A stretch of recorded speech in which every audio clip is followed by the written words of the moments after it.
Welcome to the late night live stream. I'm getting ready to talk about my book, The Man Crisis, and I'm going to go a bit more in depth on some of the subjects that I wrote about in The Man Crisis. So I'm waiting for people to come in. I'm going to let everybody know that the stream is getting ready to happen, and I'm hoping that everybody learns a bit more about The Man Crisis. What's up, Luciano? What's up, Sean S? Hi, O'Meal. Just going to let everybody know that the live stream is getting ready to happen. Hi, Rob IS. Okay.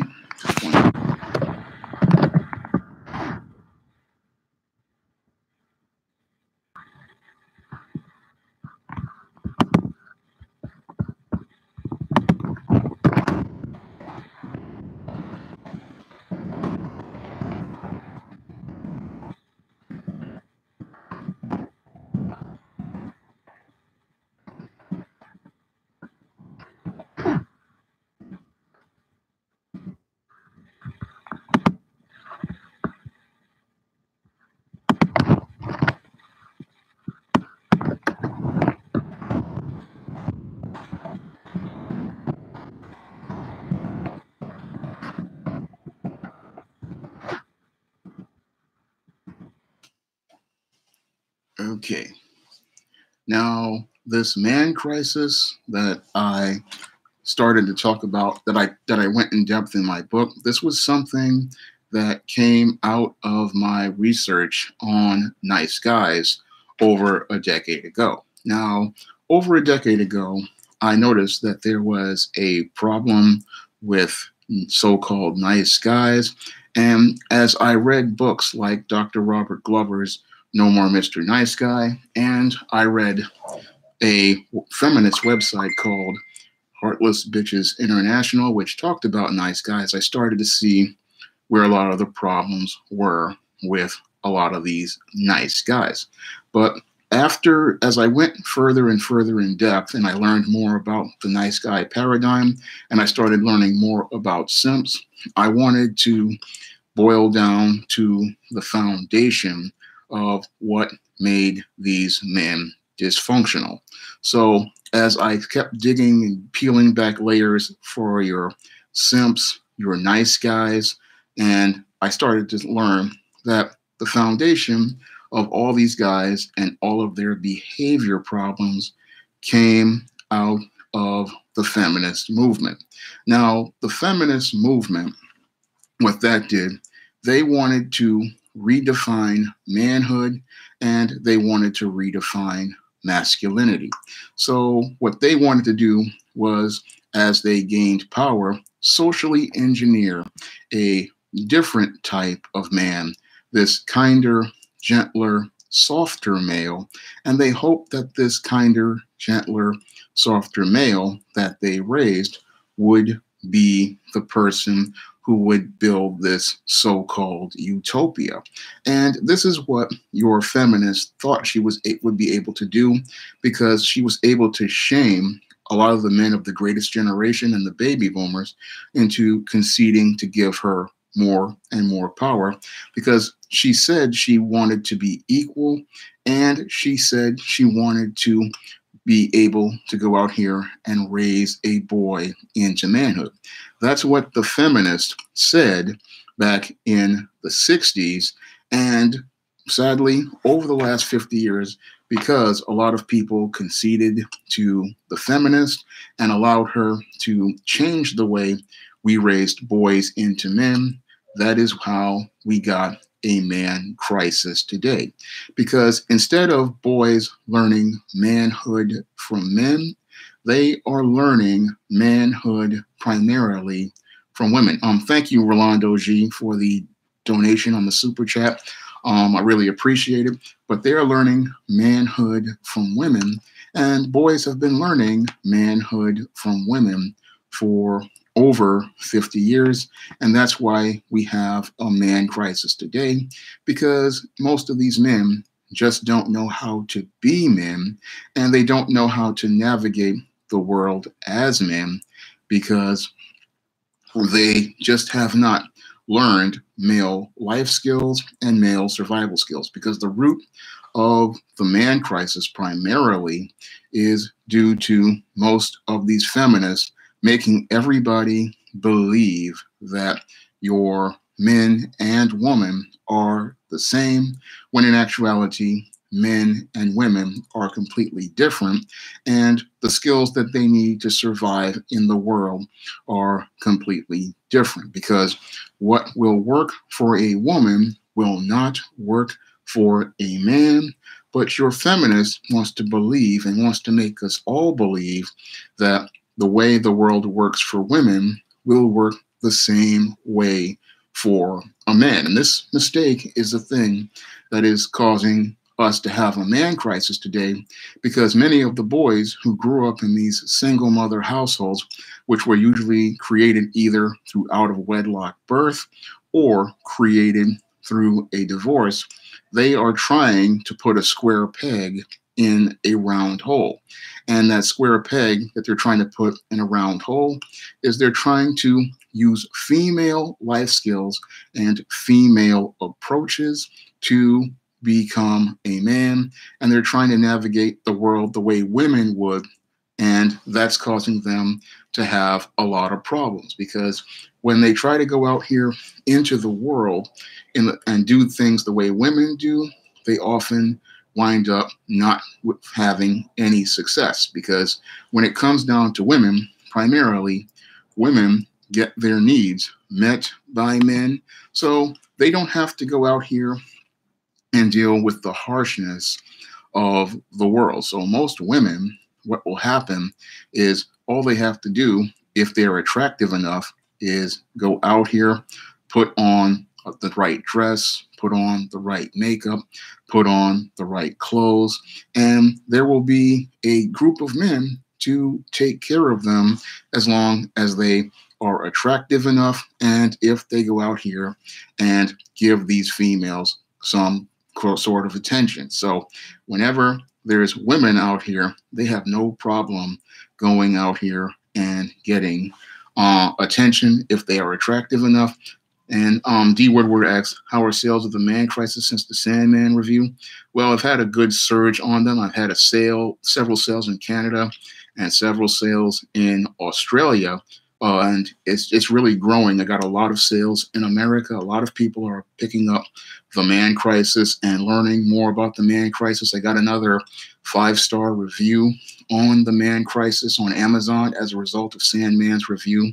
So that review was one of the best things to happen to the book, next to Obsidian, when we had a discussion about the book, The Man Crisis, because I wrote the book because as I look at this man crisis, it's going to have a major impact on America and the West, because when it comes down to America, we're in serious trouble, because this man crisis we refuse to acknowledge is going to impact us very dangerously in the future. Because when you have all of these boys out here who have learned feminine life skills, they're just not equipped to go out here in the world and survive as men. They just don't have the life skills. They just don't have the survival skills, because there was no father in the home to teach those life skills and model those skills for them, or help them understand what it means to be a man, because women just cannot teach a boy to be a man, no matter what your feminist says, because your woman does not understand how men operate, because women are primarily emotional and they focus on the short term, whereas men are logical and focus on the long term. And one of the things that they do in the long term is help prepare their sons for going out here in the world, because they know about the harsh reality of the world. Whereas your woman, she's used to being in the home, and again, she's used to being catered to by men. Moreover, she is used to men shielding her from the harsh realities of the world. So she sees the world through rose-colored glasses, and I go in depth on that in The Man Crisis. And I talk about that in depth because women, again, they see the world very differently than men do. Men see the world for the harsh realities that are a part of it, whereas your woman, she does not really see everything. And because she doesn't see everything clearly, and she's through these rose-colored glasses, she teaches her son to see things through those rose-colored glasses. And this is why we wind up with this beta male. And this beta male is primarily, he is a male who is raised in a female-headed household, and he has feminine life skills and feminine survival skills. And the reason why he has feminine life skills and survival skills is because he has not been taught anything as related to something a man would teach him. He has not been taught male life skills. He has not been taught male survival skills.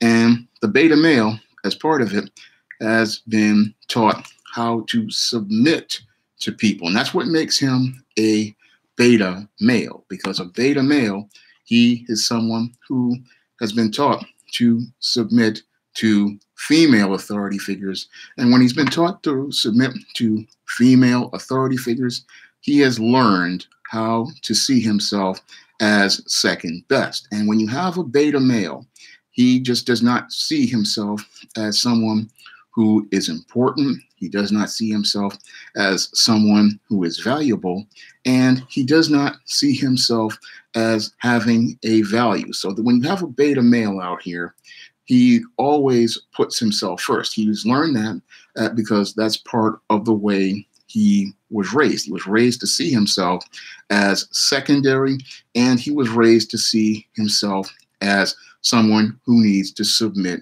to others.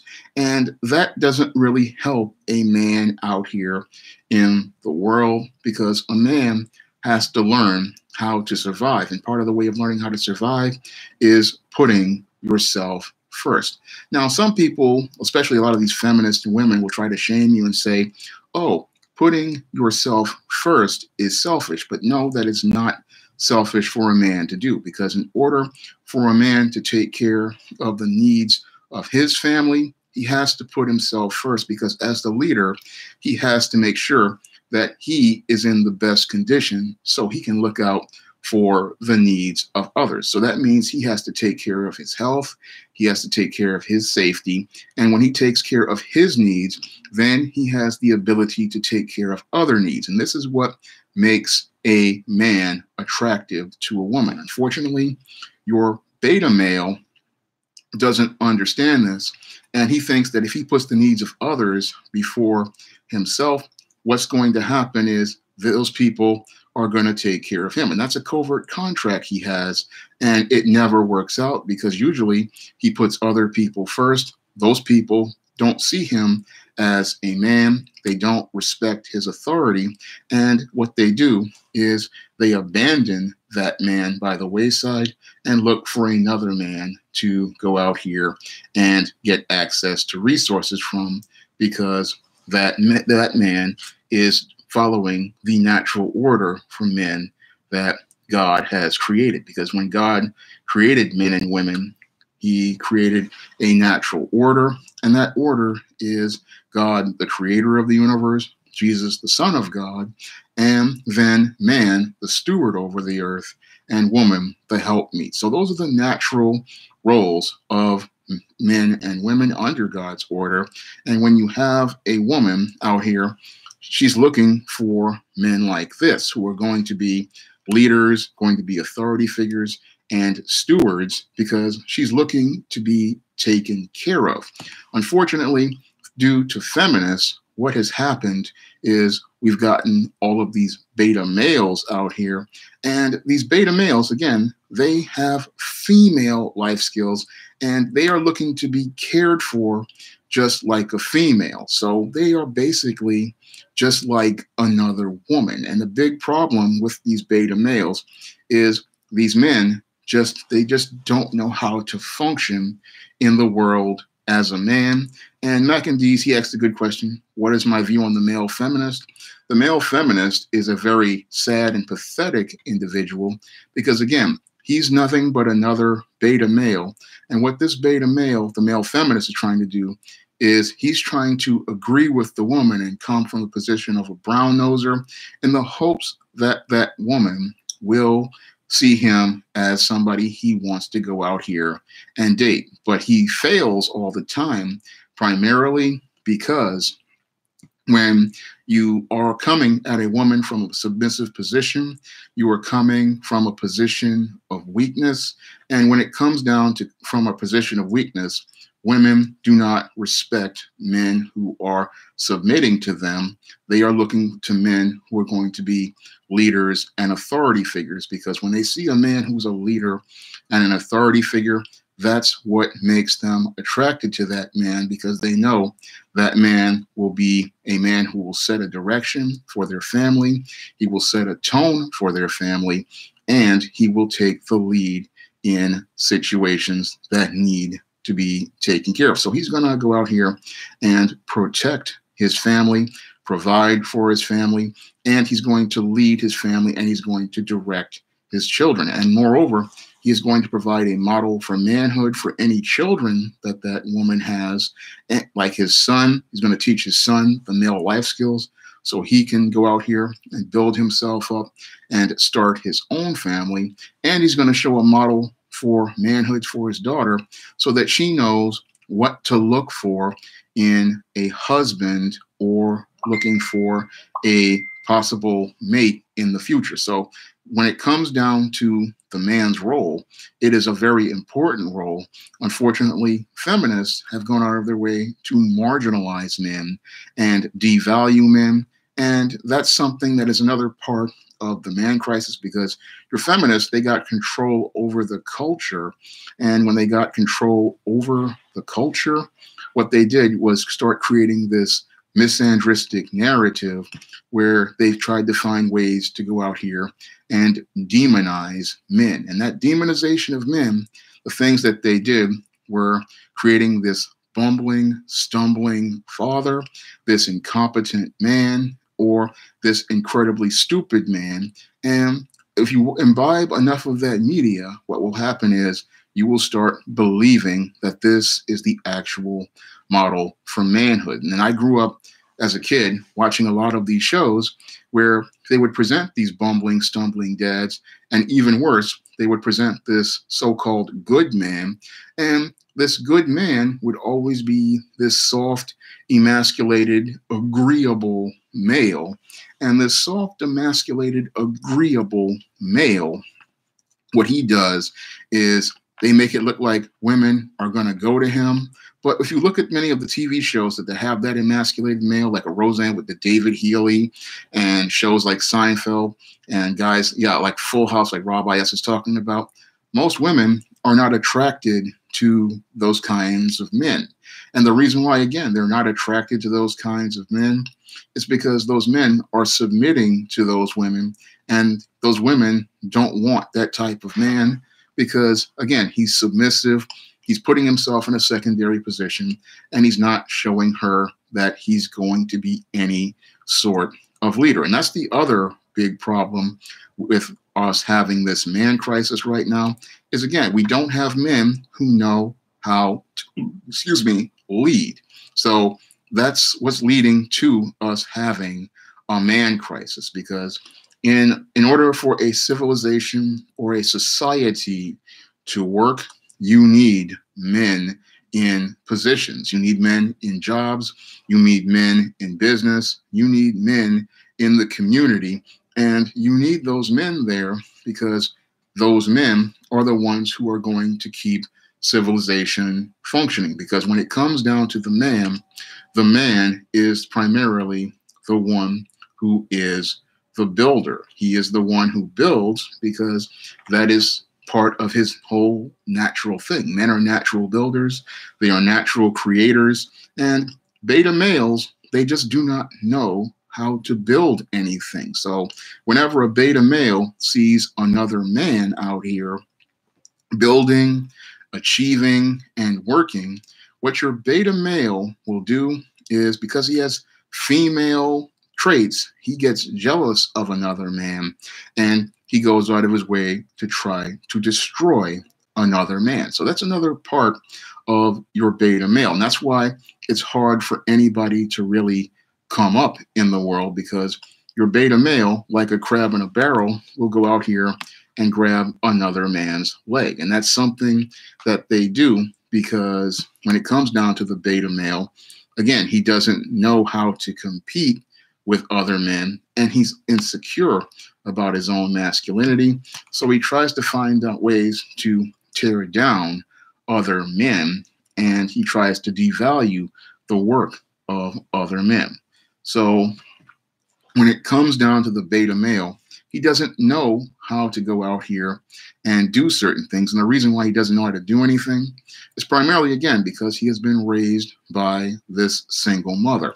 And this single mother, because she has not taught him male life skills and male survival skills, what happens is these males go out into the world with all the things that their mother has told them about surviving in the world. And she's coming from the perspective of a woman.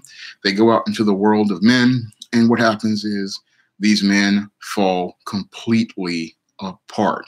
And what causes them to fall completely apart is they go out here into this world and they find out the world is nothing like their mother told them that it was, because she's used to getting her needs met from men, but this boy has to go out in the world and make a living for himself. So he doesn't know how to do that because there was no father to teach him things like how to go out here and go look for a job. He has not taught him social skills. He has not taught him, basic life social skills in situations with men, because there are a series of unwritten social rules that men have for their interactions with each other. And your beta male was never taught any of those skills. So whenever he runs into another man, what he does is usually, in some cases, he gets really jealous of that man. He gets angry at that man. And he does that because he does not see men as leaders. He does not see them as authority figures, one, and he does not see men as anyone he needs to respect or regard. George Rogers asks, why do men who pass the crap test get less slack than those who don't? Well, that happens because those men have the resolve to continue standing up. And usually when it comes down to men, usually who can identify a crap test almost immediately, they don't get that flack because the woman knows that she cannot mess with him the way that she can mess with other men. Now, when it comes down to women, they are insecure, and what they will do is they will play these little games, pull these little tests, and if you don't know what to identify, what will happen is you will go out here and submit to them, and then they will see you as weak, and then they will learn not to have any respect for you. And this is something that the beta male also never learns, is that respect is an important intangible, because when it comes down to the beta male, he thinks being liked is important, because the beta male comes from the perspective of emotion. And that's a big problem with the beta male, because again, he comes from that single mother household and he thinks everything is about feelings. And when it comes to men, you cannot be about your feelings. You have to learn how to navigate through your emotions, because if people can manipulate you with your emotions, what will happen is you're going to wind up being in trouble, because when you have a man who is always emotional, that's something that women and other beta males will use to pull your strings, and they'll manipulate you like a puppet master, because they know what buttons to push, and what they will do is find the right buttons to push, make you react in a certain way. And if they figure out your pattern, they'll be able to go out here and get whatever they want out of you, push your buttons, and like an ATM, use you as a way to get money out of you. And they'll also, in some cases, like in the case of the Captain Save 'em, they will go out here and have you going out here to fight other guys and putting your own life and safety at risk. Omeo asks, why beta males with girlfriends attack other men who aren't interested in them or female authority? Well, when it comes down to the beta male, or as they call him, the power simp, he usually attacks other men because he's insecure and he's afraid that those other men have more masculine energy. So he's afraid that if these men come out here and they're appearing to be more masculine and are more confident, what will happen is his woman will be more attracted to them. So the problem is not the other man. The problem really is him, and it's also his own insecurities, because most guys who have a girlfriend, they're secure in themselves, and they see it like this: if the woman is out here looking at other dudes, they're going to check the female and not go after the other man, because he understands that it's the woman's choice to go out here and pick that guy. And that's something that a lot of betas, they don't understand. They'll go play the Captain Save 'em. They'll put on the Mickey Mouse galoshes and the cape. And what will happen is they will either get themselves in a fight over this female, and either they will wind up dead or in prison. And that all happens because in many cases the beta male doesn't understand that if this female is looking at other men, she's the problem, but the big problem is his insecurity and his insecurity about having this relationship. And that all comes again from his dysfunctional single mother household, and no man to tell him that if this woman wants to go, you just let her go, because there are 4 women for every 1 man. And there are opportunities at relationships every day. This is something your beta male does not really understand about women. He just sits there and he's thinking that this woman is the only person who's going to be there. This is the only chance he has at a relationship. And this is something that is a big problem with a lot of beta males. They get one relationship with a woman and they lose their minds. They'll sit there, they'll get this one opportunity, and they'll think, oh, I have one girlfriend who's paying attention to me, then that's the only woman I will ever get. Whereas every other guy out here, we understand that, look, girlfriends come and go, jobs come and go, dates come and go. I mean, it's just a part of life. And we accept that it's a part of life. We just don't sit there going crazy because this one girl is paying attention to us.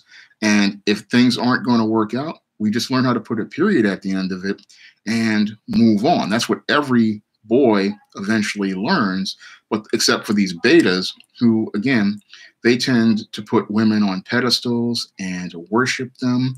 And that really prevents them from actualizing their potential as men, because everything with them is all about women, and it's never about them fulfilling the purpose that God has in their life, because God has a purpose for every man in this world.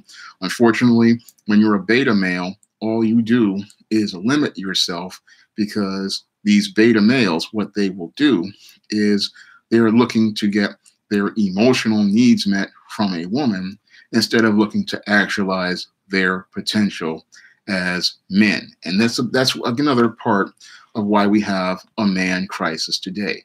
So that's why I'm looking at George Rogers. He wanted me to scroll up and look at his talking point. Let me see. I saw the one about the crap test. But I went over that, I think.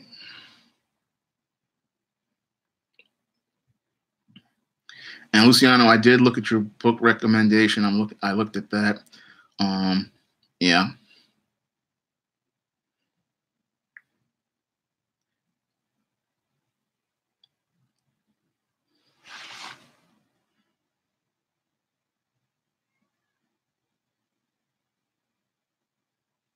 Going through it.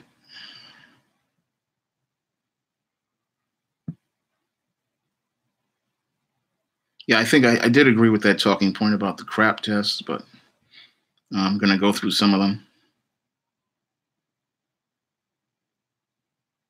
And Jackalope Slim makes a good point. He says his dad was absent for his life.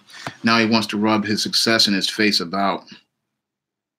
about it. And that's another beta male thing. They want to rub their success in your face, whereas a man is not going to do that. Beta males do that because, again, they want to compete with other men, and they even want to compete with their, not even compete, they want to throw their things in your face, because men who want to compete, they just go out here and put the very best in front of them. What this beta male does is he wants to rub his success in your face. He wants to flaunt it.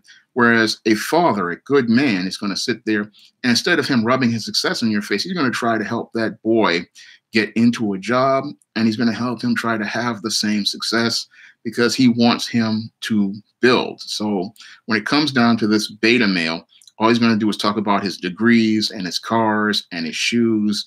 And again, that's feminine behavior. That's not masculine behavior, because a man will see another man, and what he's going to do is, yes, he's got this job, but he's going to make sure his son goes out here and learns the model for intangibles that will help him get success, like a work ethic, and he's going to help him learn how to go out here and build, and he's going to teach him those skills to go out here and build. But the beta male, he'll do something like get one of these government jobs, he'll get comfortable, and he will not think about anyone else. He'll just be like, I'm an individual, I have my success, but he doesn't think about the next person in front of him. And that's another feminine thing. Masculine men are always thinking about the legacy, they're thinking about the next man behind them, and they're thinking about helping another man move themselves forward, because if that man comes up, then he has help to help keep what they're going, and he can also bring others in. But when it comes down to your feminist, and when it comes down to your beta male, they believe in coming up the ladder, burning the ladder down, and then going out here and being this big person. And that's not the way God created things, because God-centered men, they understand God is the big man, and they are just here to do work, and they're also here to help out others. Let me see. I'm going to look at George, the rapper 1000 asked, what is the difference between natural male competition and beta male competition? That's a good question. Natural male competition is about each man doing their very best. So when you have, I talked about this in Stop Simping in the Workplace. A natural male who's out here competing, they want to be the very best for themselves. So it's all about them being the best in terms of their talent and ability, and they're willing to put their best on the table and let it stand on the merits. For example, with Michael Jordan, he wanted to be one of the great ball players, so he would go out here and practice every day for 8 hours, and then he would go out here and he would learn by watching video, he would learn by watching tapes. So as a competitor, he wanted to make sure his game was the very best. But with beta male competition, beta males, it's all about being personal, whereas the natural male is not about everything being personal. He is about presenting himself as a professional. He's about being a master of his craft. He's about being a master of his abilities. Moreover, he's also open to teaching, whereas the beta male, it's all about him, and it's all about him being the very best, not by the hard work that he does, but it's all about him getting the best and getting the attention, getting the accolades, and he does this primarily through unethical means. So a beta male, he will want to be number one, but he wants to be number one by cheating, by lying, by knocking over his opponents and sabotaging his opponents. And he believes that this will get him success. However, it's just not successful at all in the long term, because if you don't become a master, what happens is you wind up falling down, because people are going to start asking you what's your technique, what's your skill set. And this is where the beta male starts to fall completely apart in terms of competition, because he's used to tripping people and sabotaging people. He's not used to actually refining his skills or refining his craft. So there's a big difference between natural male competition, which is focused again on putting yourself first and showing that you are the very best in terms of skill and ability, and a beta male who will just come out here and he will cheat and use gimmicks And he's doing that all because he wants attention, and he does not want to go out here and be the very best. For example, with myself, I want to be a very good writer. So what I would do is I would practice my writing with blogs, and then continue to refine it with the stories that I write. And then eventually, as I got better, one of my best-selling author friend of mine told me that this blog is so good, you should start doing nonfiction books. So I had to start refining my craft, refining my skills. And I would go out here and read different websites on writing. I would read different books on writing, like Sid Field's Screenplay and Robert McKee's Story. I would learn about different techniques of writing. And I did all that because I want to be able to convey information in my nonfiction in an easy to read fashion. And I also wanted to be able to make fiction stories that would be very compelling to my readers. So I want to learn to be better. So I'm going to go out here, practice, and work hard.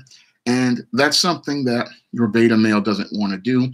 He wants fast, easy success. He wants to be able to come out here and have that success because he wants the fame and attention, but he doesn't want to put in any of the work. George Rogers asks, why do hypergamous women expect more of men to be emotionless and ruthless than traditional women? They even give out more pressure to other men. Well, when it comes down to hypergamous woman, she is a gold digger. Hypergamous women, really the ones who are gold digging, they are looking to get resources out of men. So they're not expecting, they actually want to find men who are emotional so they can manipulate them and then manipulate them on their feelings. So they love having beta males around because they're predators. And when it comes down to a predatory female, she wants to take advantage of the beta male so she can manipulate him through his emotions. And that's one of the things that they want from the beta male. Jay Greenspan asks, so isn't a beta male trying to get ahead by cheating? He's not using alpha male strategies. Beta males don't really know how to use alpha male strategies. They don't know how to use strategies at all. That's why they cheat, because they are not natural competitors. When it comes down to the beta male, he doesn't know how to compete. He's primarily based on his emotions. So he's not in this. He doesn't have resolve and determination. When he runs into an obstacle, your beta male falls completely apart. So when your beta male is out here and he runs into an obstacle, usually your beta male will wind up either giving up or falling down, whereas your alpha male, he's going to take a minute to assess what went wrong, and then he's going to keep persevering. So beta males don't use alpha male strategies because that's not who they are. Jackalope Slim asks, how do you deal with bosses who are mad that you're performing better than they are and are trying to undermine you? Well, the only way you can deal with that kind of boss is to just move on, because when it comes down to a beta male boss, all you can do is walk away. Because I had a beta male boss when I was working at City College of New York, and these guys are not really interested, again, in competing. They're not interested in improving themselves. They're not interested in growing. And I talk about this in Stop Simping in the Workplace. You know, when you're in a company, what you have to do is focus on what you want to do, focus on the goals you want to accomplish, and then after you finish accomplishing what you want to accomplish, you just leave, because that is the only way you can deal with a boss like that, because that boss is just comfortable. He's not interested in competition. He's not interested in being a better boss. He's not interested in developing new skills. He's just there to collect a paycheck. He's just there to have his smooth world. And in the smooth world, nothing grows, nothing changes. And the only way out of that situation is to go out here and change the situation. What happened in many of those cases is you've outgrown this company and it's just time for you to take on a new challenge. So beta males, yes, Jay Greenspan asks if a beta male is smarter than an alpha male. Now, when it comes down to the beta male, some of these guys, they're very educated. And I talked about this in the man crisis. And I also talk about it in the book Manginas. These guys, they appear to be smart. A lot of them, yes, they know facts and figures, but a lot of times what happens is they just don't have the confidence to go out here. And usually when it happens to the beta male is he will trip up himself. And I talk about this in Stop Simping in the Workplace, because you'll have these guys out here, the beta males, they will go out here, and because they don't have social skills, they'll think that they're so smart by doing something in the middle of a business meeting, like calling out a supervisor. And then these guys will sit there and wonder why they don't get promoted and why they get fired. So in that situation, they took a superior and they tried to appear smarter than they did. But what they did was they undermined that man's authority and they embarrassed him in a leadership situation. And because they did that, that man now has no reason to go out here and bring him on the team or advance him on the team, because this beta male decided that he was going to disrespect the authority figure, which was the boss. And when he did that, he just thought he appeared to be so smart, and he thought he was going to outsmart the alpha male, but all he did was embarrass himself. And that's something beta males try to do all the time. They will use their facts and figures, but because they don't know how to manage or manifest information, they wind up tripping up over their own feet. Rob IS asks, why are so many beta males in pure denial regarding their ways? They surely see their tactics don't work in society. Yeah, well, when it comes down to the beta male, he's a very hard-headed individual, and he has a hard time understanding that things don't work, because when the whole beta male approach is doing the exact same thing and expecting a different result. Now, the rest of the world, we call that insanity, but the beta male believes that eventually things will work. And an example of this is your simp, who will go out here and he will keep trying to talk to the same woman who clearly isn't interested. And he just keeps trying to talk to her, keeps trying to holler at her. And what happens is he doesn't understand that he's looking bad in front of the other women who might have been wanted to be interested in him, but because he believes persistence is doing the exact same thing, he doesn't understand that eventually a smart man will just say, I'm gonna put a period at the end of it with this woman, and then try to go out here and refine my approach or try to do something different. And the beta male doesn't understand how to do that, because he learned from his mother to, oh, just keep being persistent. And he doesn't understand persistence is not doing the exact same thing. It is taking a minute to assess your mistakes, learn what you did wrong, and then try to do something else. So that's a big problem with your beta male. And he just sits there and he'll keep doing the exact same thing. And that's what leads to a lot of the beta male anger and the beta male frustration. They'll keep trying to go out here and apply the same approaches and then wonder why nothing is changing. And that's, again, the definition of insanity.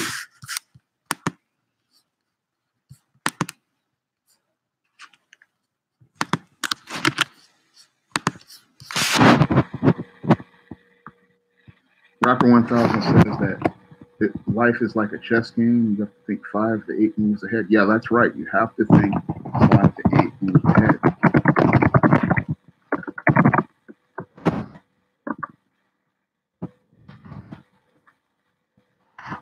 Leaving a link to the man crisis. Trying to. I don't know if it went through.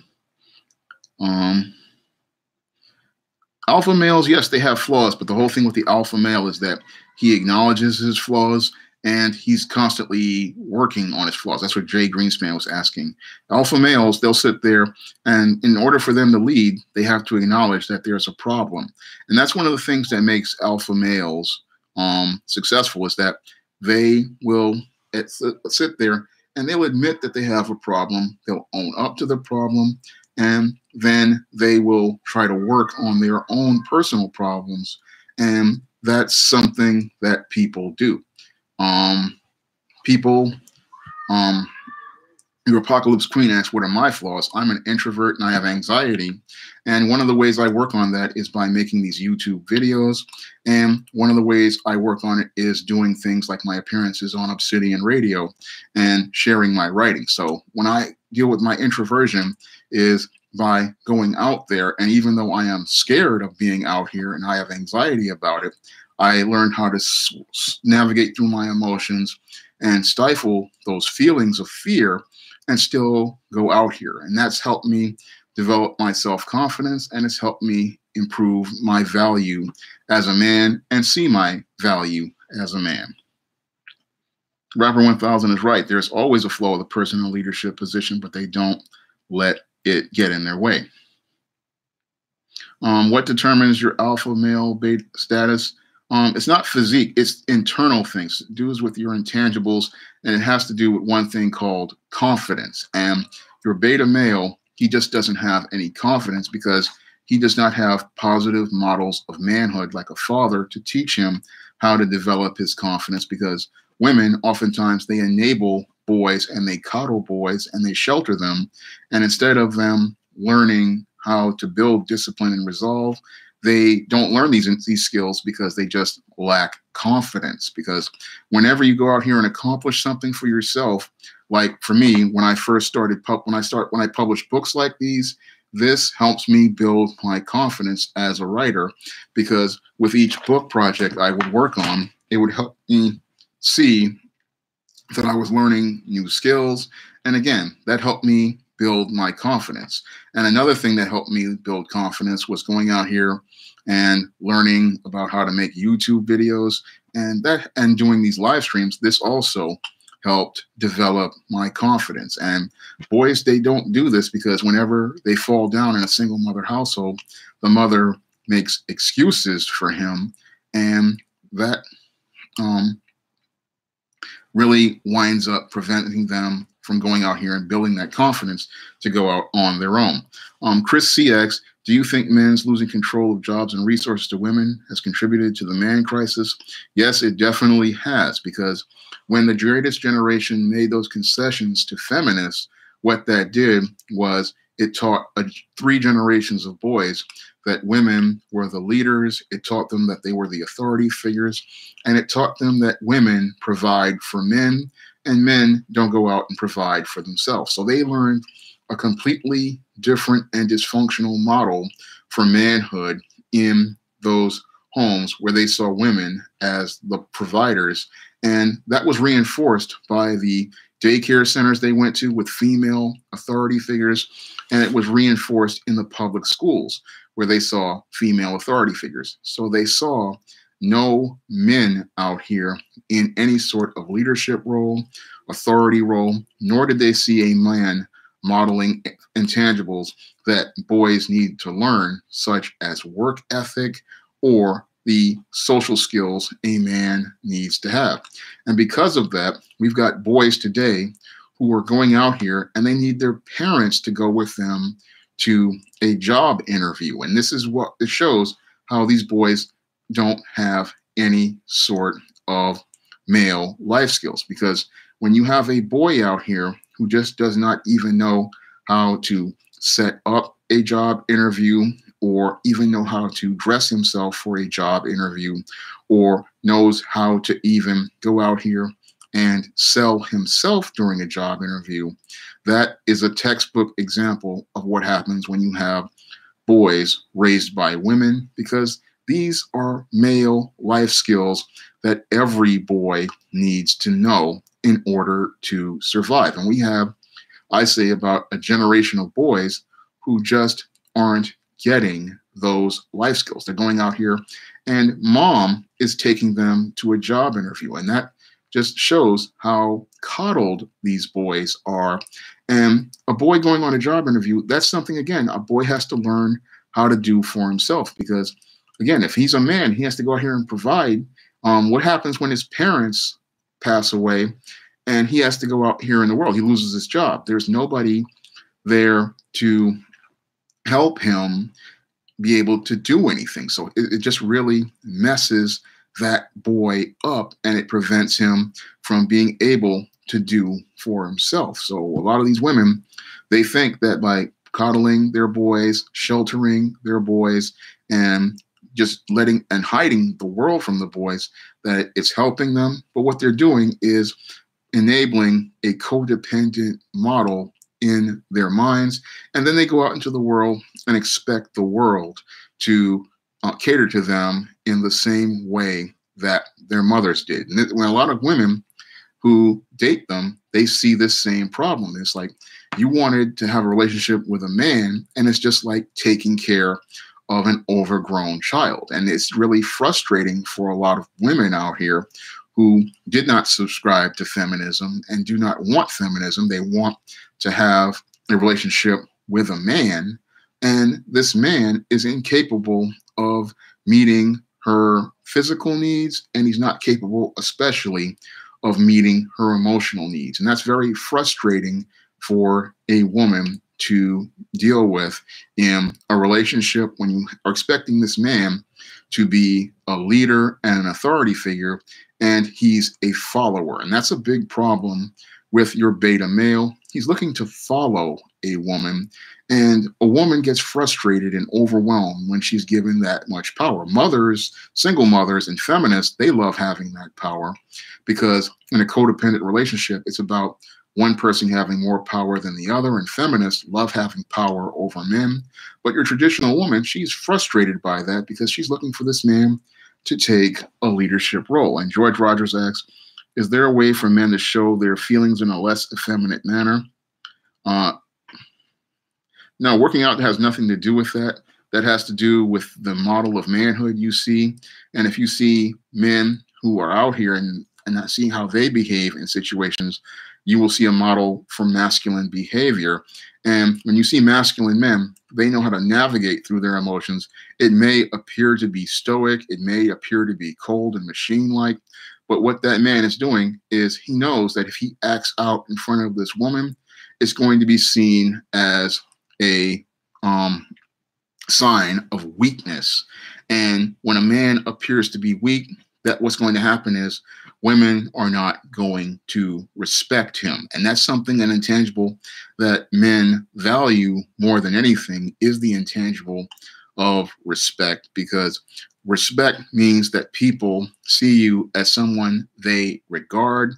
And beta males, they don't understand this. They think everything is about like, but like is a feeling. Respect is an intangible. Like is, I like vanilla ice cream, but respect means I look at that man and I see him on the same level as I see myself. And respect is not given, respect is earned. And beta males, they do not understand that respect is earned. They think that they can get like and they can get approval that way. But if you get respect, you have that man who sees you on the same level as he sees himself, and he's going to treat you in the same way that he treats himself. So respect is something that most men are trying to earn, but your beta male, because he thinks about like, everything with him is feelings, and that messes him up because he thinks because he has like, he has favor, but it's only when you have respect that you have that relationship built with another man. And that's something your beta male never seems to get, because again, he's so busy hating men because feminists told him and his single mom told him men were no good. He doesn't understand that he needs the help of another man if he hopes to survive in this world, because those female life skills, they're not going to help him get anywhere in this world. If you come out here with these female life skills, you're going to fall completely apart. And that's something your beta male just does not get. So they're sitting there thinking that I can be liked, I can be friends with people. And that's why a lot of these guys really fall apart in the corporate America and the job market, because people don't, they may like you. Like, for example, a lot of people like and the Warner Brothers like Dan Dido as the publisher and editor-in-chief at DC Comics. But when we look at his numbers, he's not producing the numbers that DC Comics needs to compete. So that shows, yeah, you can hire a guy because you like him, but if he's not bringing those numbers in, you're not being able to compete and you're not able to make profits the way you're supposed to do. But unfortunately, because we have a lot of feminists, beta males, and feminist supporters in corporate America, this is why a lot of companies are struggling right now, because we have these people in our businesses and they're not there to compete. They're there to be comfortable. And that's another thing that's a part of the man crisis is in corporate America, everybody's wanting to be comfortable. Everybody wants to get their emotional needs met, and nobody is focused on trying to meet the economic needs of the business. It's all based on feelings. It's all based on being happy. And companies don't run on happy. Life doesn't run on happy.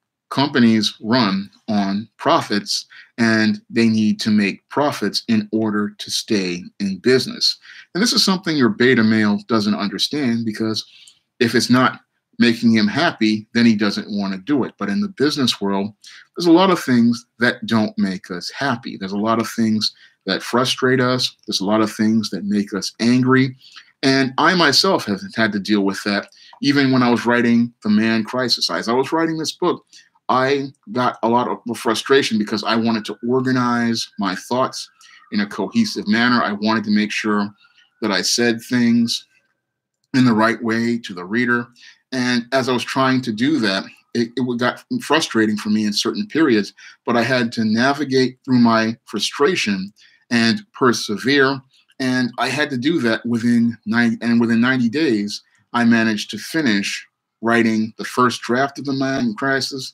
And by October, I had the book finally finished. So when it comes down to the beta male, what he will do whenever, again, it's not making him feel good, he goes out here and he gives up and he quits. So that's another problem with beta males. And that's a problem that a lot of women are dealing with whenever they get involved with them, and their parents deal with, because whenever things get hard, the beta male quits his job because it's not making him happy and it's not meeting his emotional needs. If it can't make him feel good, then he winds up wanting to walk away. And when you have a family, that can be very frustrating when you have a man who's supposed to be the provider, and what he's doing is, I'm not happy here, and he just decides to quit, and he has no plan to do anything to care for his family. So everybody's whole life gets upended by this guy because he's in his feelings and not thinking about the needs of others. It's all about him and not about the people in his life. George Rogers asks, why are beta males more racist than those from higher end backgrounds, such as bikers, construction workers, and athletes? Well, your beta male usually is racist because he has an inferiority complex. And again, your beta male just doesn't want to compete.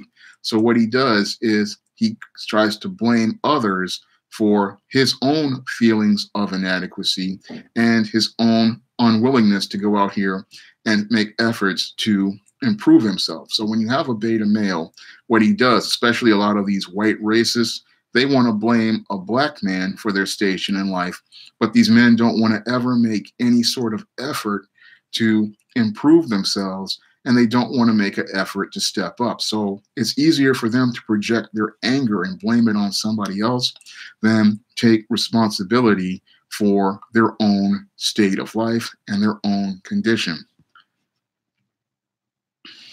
Jay Greenspan asks, well, that's why you have to own things. No, alpha males, they own things because they have the confidence to go out here and get what they want. They have the courage to go out here and take risks. And when you take risks, you get rewards. And that's another thing beta males don't understand, is that, you know, in order to get success, you have to fail. And I myself have been through that.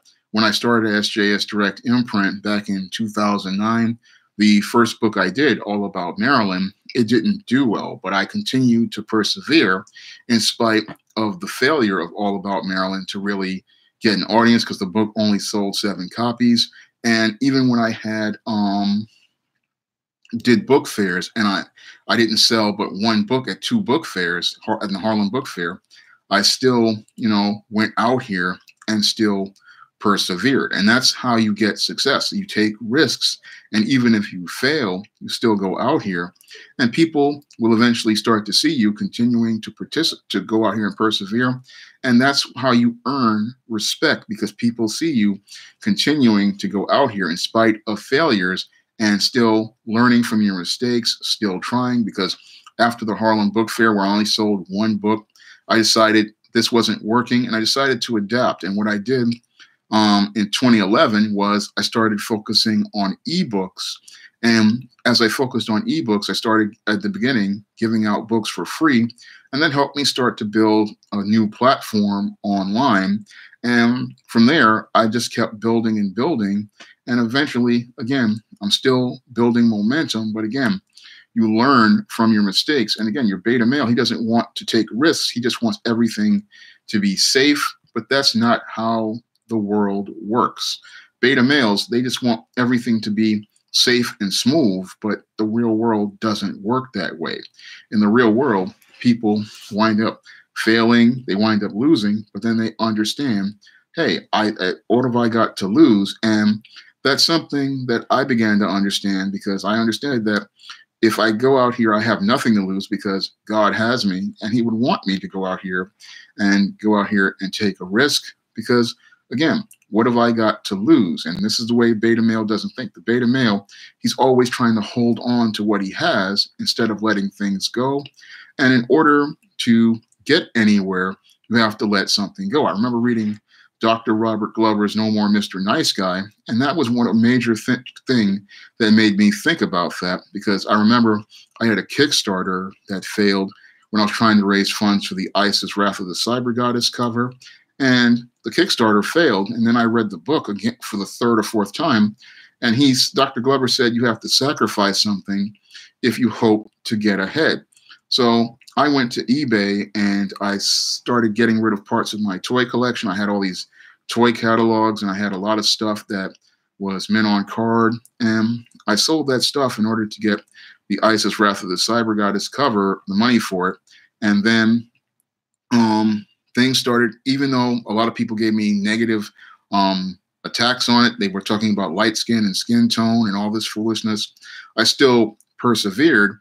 And again, eventually people started to see that I was going to persevere. And that's how I earned respect, because 1, I sacrificed something. I let something go, in like these things that were a part of my toy collection. And then 2, I was able to keep going and keep pushing towards what I wanted to do. So I wanted to put Bill Wackel's art on my book, and I went out here and I made a sacrifice. And again, it didn't pay off in the beginning, but over the years, people started to see me keep making those sacrifices, and they started to respect me and the things I was trying to do. Going to go through this. Rapper 1000 says that gaming theory has a good life philosophy. Yeah, you have to play or you fold. You have to play, because if you don't play, you're not going to win. So you have to go out here and you have to take the risks. You have to try. I'm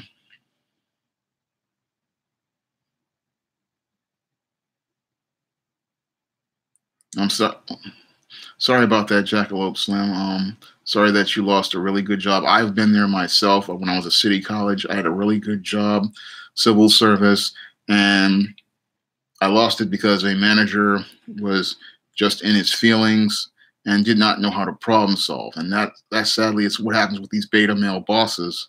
They don't know how to do anything, and they wind up pushing out top talent because they're in their feelings, and all they think about is what they're feeling and not thinking about the big picture. Roland K. Armstrong asked me, do I envision the future of my company as making movies like the DCEU? I don't know about that. If I wanted to make, I could. I don't know if we're going to see that in the future. But all right now, I'm trying to do is get these sales up. I would love to do animated ISIS movie or an Eastie movie. I would love to do a live action Spinsterella trilogy. That's something I would love to do. But we're still in the early stages of SJS Direct right now. I'm just trying to get these sales up, and with each book you guys buy, I can help do. I can go out here and do things like pay for advertising and go out here and reach larger audiences, because that's what I want to do with the SJS Direct imprint.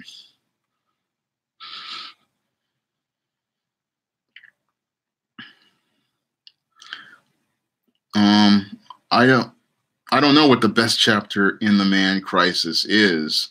I wrote the book to be comprehensive, Matt. I wanted everybody to just read the whole thing so they can really understand this man crisis. And I also want them to understand the role fathers play. And I want them to understand the life skills that men teach that boys aren't getting. So when I wrote this book, I wanted boys out here to get those life skills and read about those life skills, because I know so many boys, they are coming out of divorce households. I know a lot of boys grew up in single mother households. So I wrote the book so they could understand what they were missing and to start learning those skills so they could finally start getting their lives on track. Because in America today, we have 3 generations of men in crisis. A lot of them, their lives are falling apart.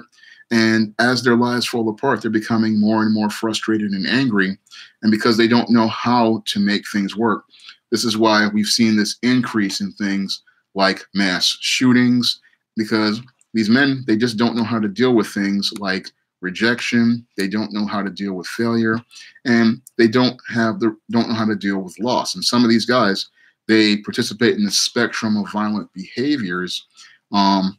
Recently when I was watching the news, guy out in Westchester, a guy asked him to put out a cigarette who was in front of his children. And instead of the man just walking away, which is what a normal man would do, this man got so in his emotions that he decided to get in his car and run over the entire family. And he murdered a pregnant woman, all because she told him to not smoke this cigarette in front of his children. That's just shows how deeply dysfunctional your beta male is. Chris C says he's seen beta males push out talented men and bring in a woman. And yeah, that happens all the time, because when it comes down to the beta male, and I talked about this in Stop Simping in the Workplace, because it's something I saw on Gordon Ramsay's Kitchen Nightmares and Hotel Hell, is they'll bring this woman in because when it comes down to the beta male, he feels intimidated by that man. He feels threatened by that man, and he fears that he won't be able to compete with that man. So he brings in the woman so he can feel comfortable. And what he wants to do with that woman on the job is he wants to turn her into his surrogate mother. And what he wants to do with that woman is he'll give her a pseudo managerial title, and then he will make her responsible for doing all of his work. And I saw that happen at City College at the library job I had. And he put all this power in this black woman's hands, gave her this pseudo managerial position. She wound up getting caught up in the power, not understanding that this man passively gave her a promotion, but aggressively gave her more responsibility without equal compensation. And that's what beta male managers do. They'll give you the power of a boss, but then they don't want to pay you the price that that position would get. And in many cases, what they'll do is have you doing their work while they sit in an office and hide from people. And that's what beta males tend to do, because again, they don't feel comfortable being in authoritative positions, and they are uncomfortable with the idea of male authority. And they only feel comfortable if there's a woman over them. And this is a way of them getting power, of a woman having power over them. So that's what beta males do. They're very uncomfortable with the idea of having power. So they're used to women having power, and that's what makes them really dysfunctional. going to read through some more of the chats. Yeah, they hide behind skirts, Matt Turner. That's what they do, because that's what they've been doing ever since they were little boys. They do not know how to go out here and stand up for yourself. Thank you, Tanner. For the I enjoy sharing my work with you and everybody else out here. I write these books so I can help guys out here improve their lives and help them move their lives forward.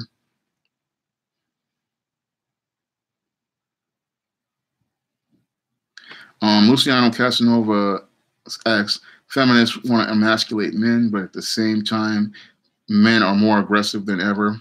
No, what happens with a lot of these men today is what we're seeing is hyper masculinity. And what these men are doing is they're overcompensating their masculinity because they're insecure in it. So when you see these so-called bad guys and thugs, these guys are major cowards. They're very weak men, and they put on a hyper masculine facade where they have this exaggerated masculinity.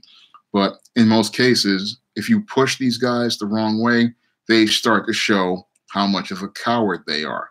For example, you'll have these guys out here who are so-called thugs who have sagging pants. Now, they'll be the bad guy in front of another black man, but when you put these same thugs in the face of a white man, these beta males will start buck dancing and bojangling, and they will become as docile and submissive as a complete puppy. And the reason why they're doing that is because the feminists and female authority figures, they have taught this boy how to be a hyper-masculine man, and he's overcompensating for his manhood because he doesn't have a model of actual masculinity. So he's trying to go up out here and emulate things that he saw, like Arnold Schwarzenegger in movies and Sylvester Stallone in movies. So he doesn't know what a balanced image of a man is. And that's why that facade completely crumbles whenever he has to deal with actual male authority, whether it be a police officer or a boss on the street. Lance Booker asked me, what good do single mothers bring? They don't really bring much good of anything. Usually with single mothers, it's all about them, and it's not about them going out here and doing what's best for the children. Because doing what's best for the children is allowing the father to be in their lives. But most women who are single moms, everything is about them, and that's why their relationships fall completely apart. Rapper 1000 asks, do these beta males in position of power like the idea of having a woman underneath him? No, usually when it comes down to the beta male, he likes having women over him because that's the way he was raised growing up. So he always, whenever he's in a position of power, what he'll do is he's going to try to recreate that codependent relationship he had with his mother. And what he will do, again, is like what I saw on Gordon Ramsay's Kitchen Nightmares, Hotel Hell, and even now on his new show, 24 Hours to Hell and Back. What they do is they will put a woman in a pseudo managerial position, and then they will have her run the business while they hide and pretend like they have the illusion of power. But the problem is most of these beta males just don't want to take any sort of responsibility.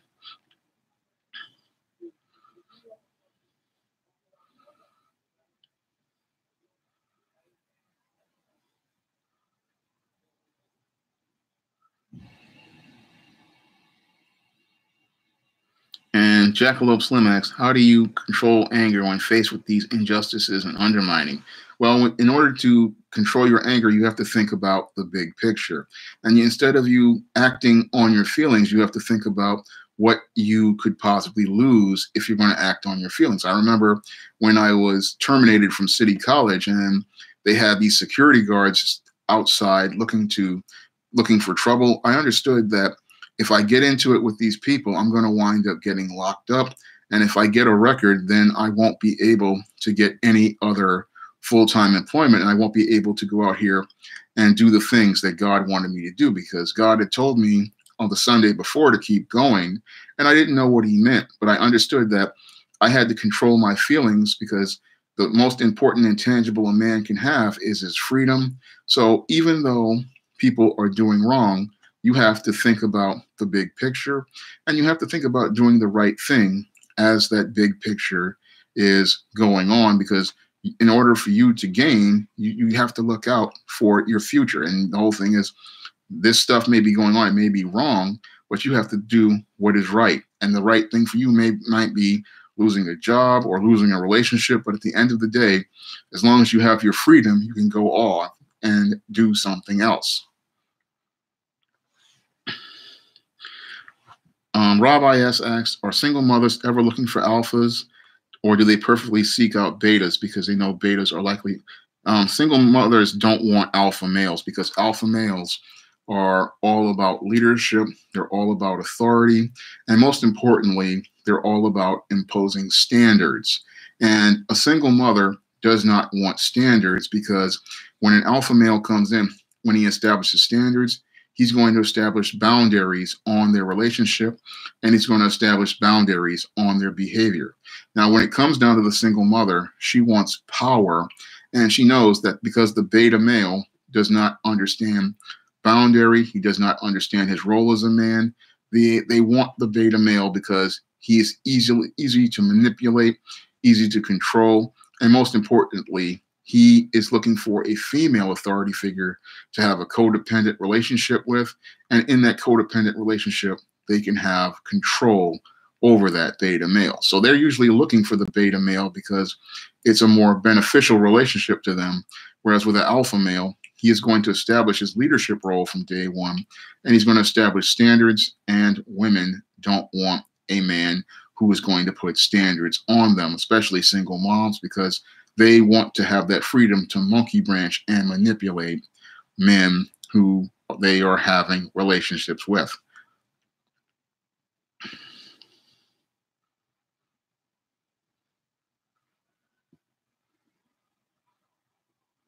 Okay, but the reason why the man crisis is a dangerous.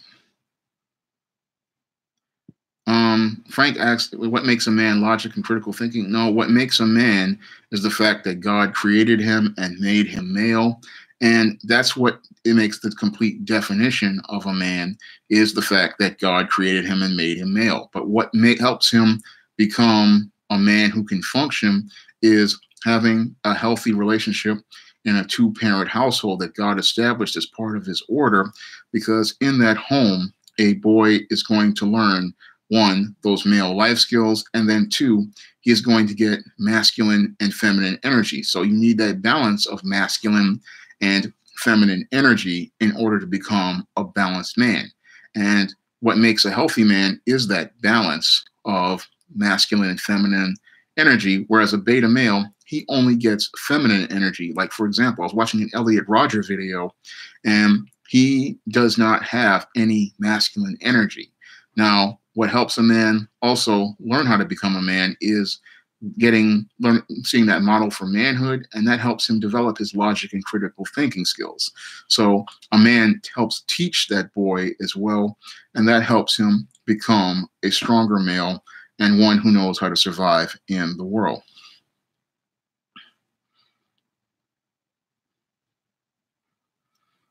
Jay Greenspan asks, what are we going to do when the U.S. currency hits hyperinflation?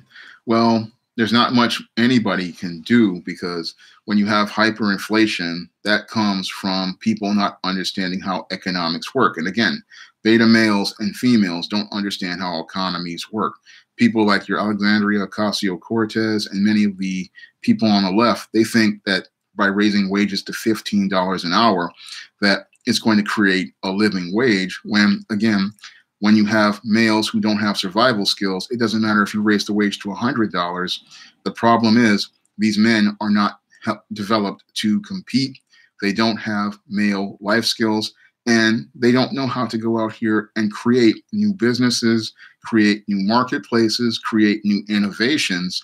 And because they don't know how to do that, what they do is they come out of these colleges with these cheesy degrees in things like gender studies, and they don't have a vision for the future. So that's a big problem with the beta male as related to economics. And I talk about that in later chapters in the man crisis, because we may have an economic crisis in the future, because when it comes down to the beta male, he just does not know how to build.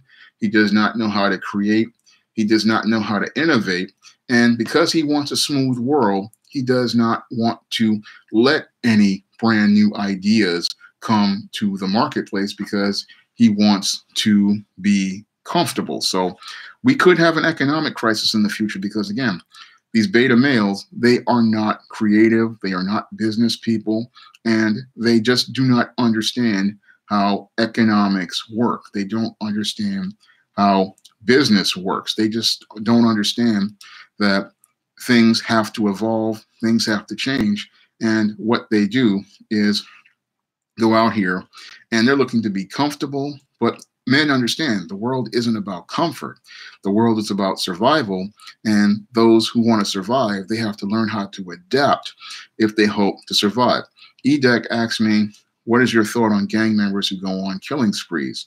Well, this is another textbook example of beta male behavior, because what most people don't understand, as I talked about in the man crisis, is that your gang is a gynocentric institution.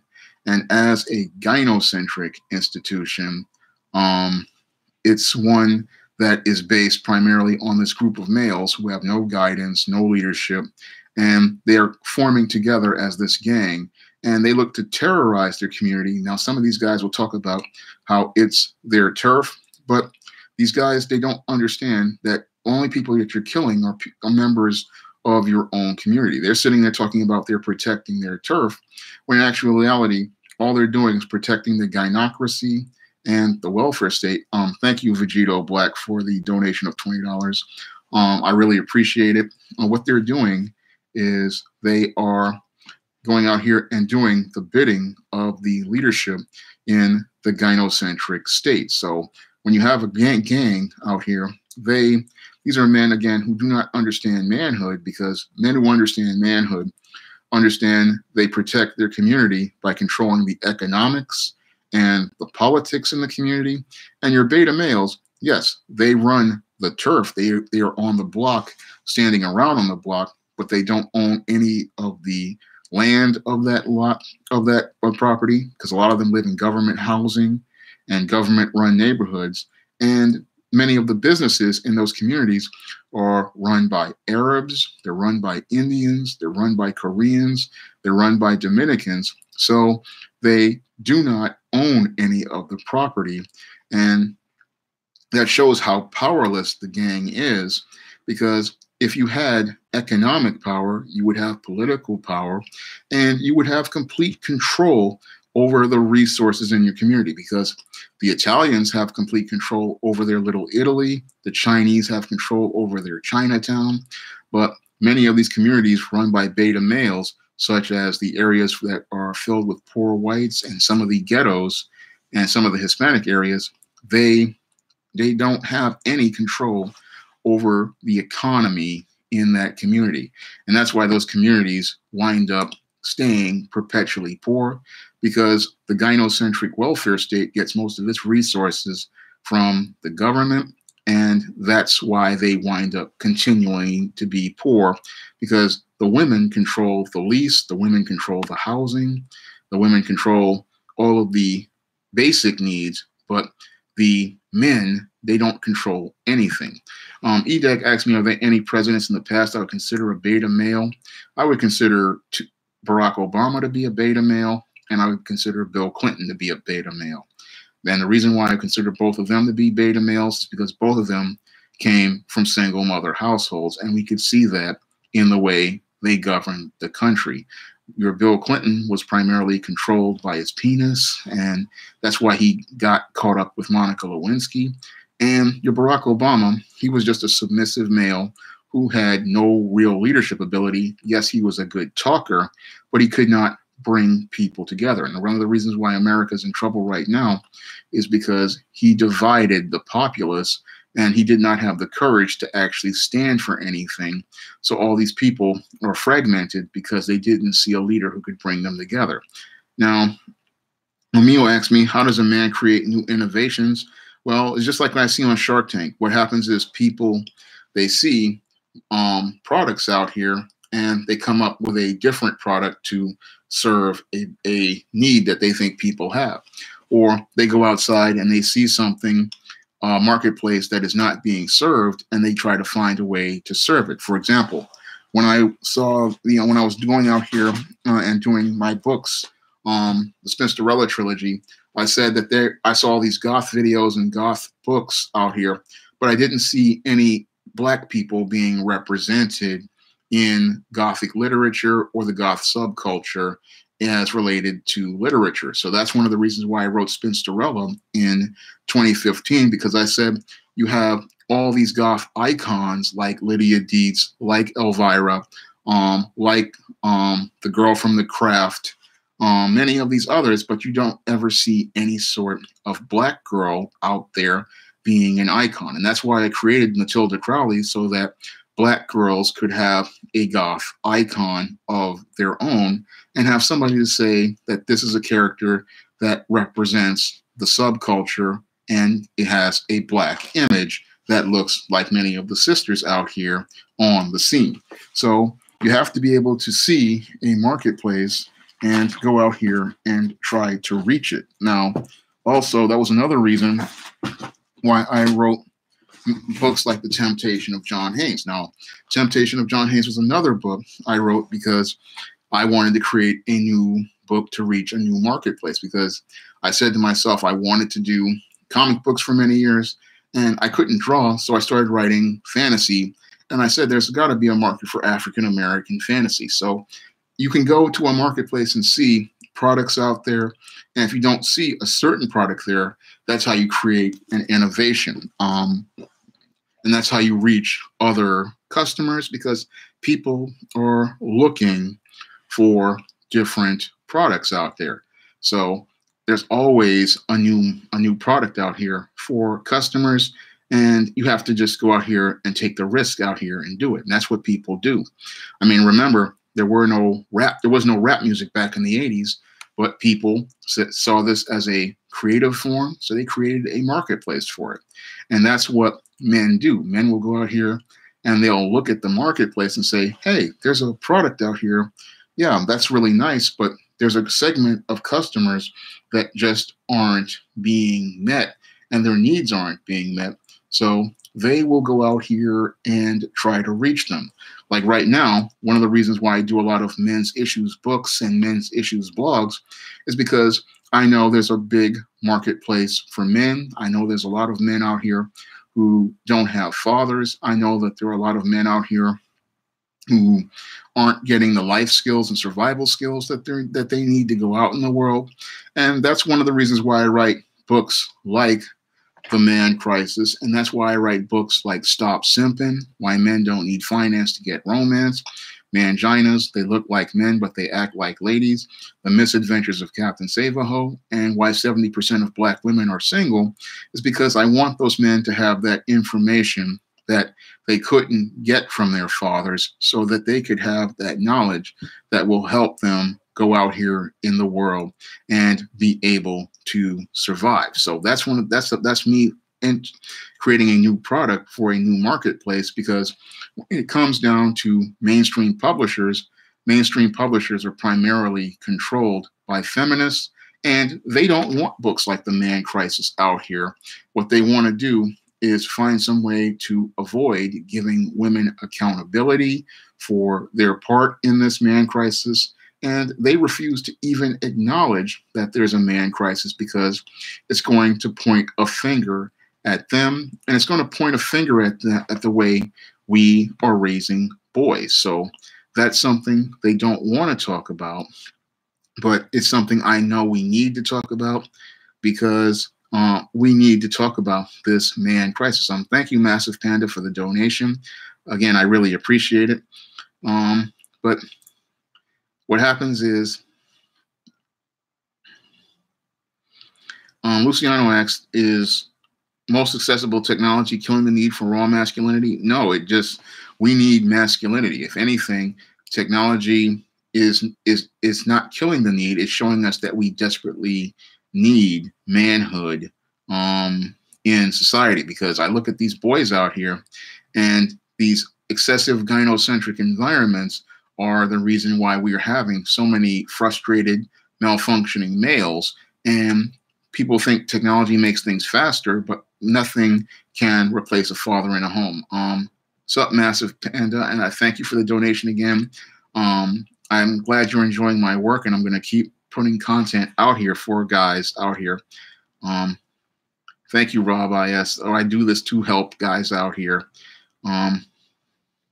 Yeah, Rapper 1000, Oprah would not support the man crisis. And many of these talk shows would not want the man crisis, because the whole thing is, yeah, Oprah would not want it because she's partially responsible for these beta males, because her show was a misandristic, man-bashing show that went on display talking about the no good man. And that's one of the big problems of the Oprah Winfrey Show. She literally created a platform where we got to see men being degraded, men being devalued, and men being seen as monsters. She demonized men for many years on her show. And again, that's partially responsible for these beta males, because they believe they have to be good in order to please women. And that's something that's a major mistake that we have out here. I mean, women do not want a man who's going to be one of these submissive people pleasers. They want a man who's going to be a confident leader. And the only way you can get a confident leader is for a man to have his father in his life and learn how to develop his confidence by the man teaching him how to remain confident even though he's in the face of adversity. So Oprah got rich by destroying manhood and masculinity and devaluing manhood and masculinity. And that's something that I believe God is going to punish her for, because what she did to men was reprehensible, and what she did to the image of men was completely egregious as I see it. Because here we have Oprah Winfrey sitting there, again, demonizing men, and we see that what she did with this Michael Jackson piece. She's going to sit here and host a piece on Michael Jackson and try to demonize him, even though it was proven in court that your Michael Jackson had not committed any crime, and the facts are unsubstantiated. But she's going to sit here and demonize men. And yes, Rabbi is talking about, and Rocker 1000, they're talking about Ricky Lake and The View and Sally Jesse. And I used to watch all those shows. And again, they went out of their way to demonize men, demonize the male image, and make men to be monsters. And boys grew up watching these shows, and it wound up really changing their image of men. They started seeing men as monsters instead of seeing men as the allies they would desperately need to survive out here. So in order for them to get ratings, they wound up making men into monsters, like Maury Povich right now. Oh, men are not good fathers, and that you have to drag them into this show for some DNA drama. And that's an insult to men, because a lot of men out here, we want to be fathers. Unfortunately, what the media wants to do is make it look like we're all irresponsible and lazy, especially black men. But that's not the case at all. A lot of these men, they want to be fathers, they want to be involved in their children's lives, but because of these feminists changing the court system and the family court system, a lot of boys cannot get the fathers that they need in their lives. I did not see the Serena Williams commercial at the Oscars. I didn't even watch the Oscars. And I talked about Billy Porter in an Oscars video, and I was completely disgusted with Billy Porter, because this man just showed how weak he was, because he's going to put on a dress. He's a gay man. He puts on a dress, and he's making himself the submissive. And what they want to do in the media, again, is socially engineer the idea that the black man is so weak that he can put on a dress and he's going to be the submissive in a gay relationship. They want to socially engineer the idea that black men are weak, and your Billy Porter just breathed brand new life into that idea. and he needs to be punished for that. Thank you, JDog357, for the donation. I really, really appreciate it. He gave a big donation. Definitely going to use that towards putting together a book cover or towards the ISIS graphic novel Indiegogo, promoting it, because that ISIS graphic novel Indiegogo is coming next week. It's going to be here on March 5th.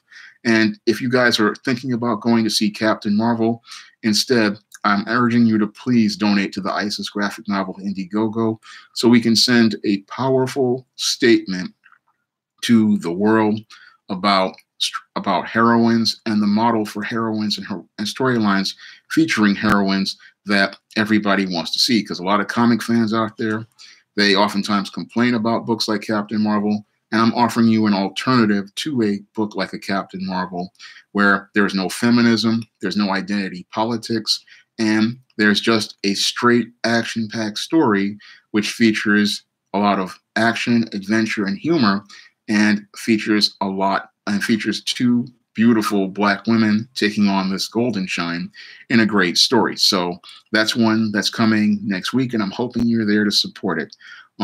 Yeah, Hollywood has taught the American man to be a simp, and I saw that even with the 1959 Imitation of Life. Now, the 1959 version of Imitation of Life, that book just shows you, a complete picture of what we have today. And now, if you really have to watch that movie, I hear a lot of people say, oh, that's a racist movie, but it shows, the gynocentrism. You have this single mother, and then you have this beta male, Steve, who's sitting there chasing this woman. She's an actress, and she's just being hypergamous and monkey branching, and she has the Black woman and the white man out here,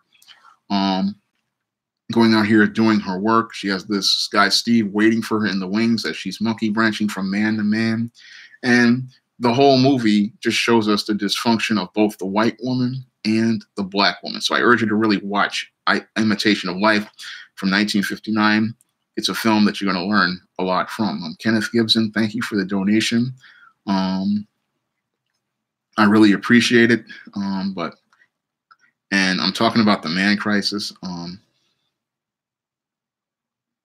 Jay Greenspan, racism is an issue because we have a lot of people who are insecure, and a lot of these people, they just can't compete. So they need racism as a crutch in order for them to have what they have, and it also need it for their smooth world so they can be comfortable in the world. Rob IX asked me if I could come to a comic festival. I don't have the money right now to do any sort of cons or shows. It's something I'm working on, but I'm hoping to do it in the future.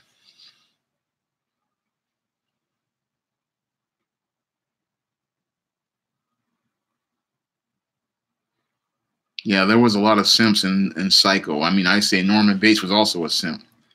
Thank you, Rob. I would love to do a comics panel discussion, and I wish I could be a part of the industry. I've been trying to get in the industry for 20 years, but I just can't find the door. And what's really interesting to me is your son Amanat at Marvel and your Dan Dido at DC, they say they're looking for talent, and sometimes they pull people off of Tumblr and Blogger.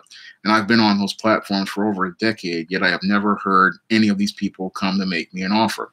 However, a lot of the Black producers, they'll come to me and make me offers, but these people in the comic book industry, they aren't interested in it. So I just said, I'll just come out here and make stuff on my own platform. That's why I started the SJS Direct Imprint, because I wanted to go out here and create stories that were positive about the Black experience. And I also wanted to present diversified images of the Black experience, like I did with Spinsterella, where I showed the African-American goth subculture. And that's one of the things I wanted to do. So they will go out here and get these Tumblr feminists because they fit their political narrative. But what I wanted to do is I always wanted to be in comics. And that's one of the reasons why I'm doing the ISIS graphic novel, because I figure if I can't do comics for the mainstream, then I'll just try to do them as part of my own publishing imprint. Imitation of Life is a movie that came out in 1934 and 1959.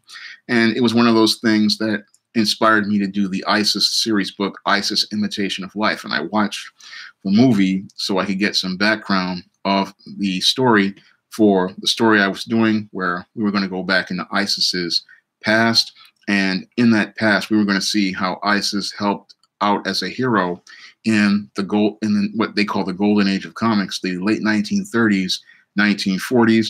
And I drew from that story from Doc Savage Pulp Fiction and old DC and Marvel comics from the golden age, because they said that there were no black heroes during the golden age. And as I did research, I found out why, because there were no black publishers, one. And that's why we didn't have any black heroes. And I wanted to show how we were heroes in our own community with imitation of life. So with that story, that's where I got, again, some understanding about the dysfunction regarding men. So the 1959 version really showed me, things about female nature, things about hypergamy, and it showed me things about gynocentrism. And if you watch that movie, you're going to learn a lot about those concepts. Thank you, Apocalypse Queen. Spirit of Justice asked me, why is there such an interracial push in the media? Well, that has to do with white supremacy, and it has to do with declining white birth rates, because when it comes down to white people, their birth rates have been declining, and they've been declining due to feminism. And because of feminism, white women are not having babies like they used to. And now what they see is the black population growing due to people having babies. So this is their way of trying to erase the black population and eugenically purge the black population. So that's why they're doing this interracial push. It's a way to socially engineer the idea in black women's minds that if they want a mate, they need to go out here and get a white man. And the only way to have a good relationship or a healthy relationship is to have it with a white man. So what they want to do is degrade the image of the black man, and then have black women going after white men. And then as they have biracial children, they can dilute the race and eventually erase the race of black people over time. Now, the sole purpose of feminism, EDEC asks, I'm going to answer the question. The sole purpose of feminism is not about equality. Feminism is about creating a gynocentric state where females become the ones who are supreme. However, the whole concept of feminism is destined to fail, because females are not builders, they are not leaders, and usually with female-run anything, it turns into a fiefdom. And the reason why it becomes a fiefdom is because it's all about people's feelings, and no one takes responsibility, because the feminist goal is to topple all of the male authority, topple all the male leaders, and then establish themselves as leaders. Unfortunately, what they don't understand is that civilizations are created by men. They have been created under the control of men, and this is all part of God's natural order. And any order they create would eventually collapse. And what will happen is it will just fall apart, because, again, females, they are about creating fiefdoms, and they are not about taking any sort of responsibility. The Rapper 1000 asks, do I think Western women are a lost cause because they failed to see how they created this cycle of toxic males and violence? I would say they might be a lost cause, because a lot of them, they just aren't learning anything, and a lot of them, they just can't connect the dots. There may be a remnant of females who might be able to survive, but for the most part, a lot of these Western women, they're just brainwashed by mainstream media to believe that the feminist way is the way, but it just doesn't work, because feminism created the toxic male, and the toxic male, he is a very destructive individual. And the only way we can stop creating toxic males is for the females to take responsibility.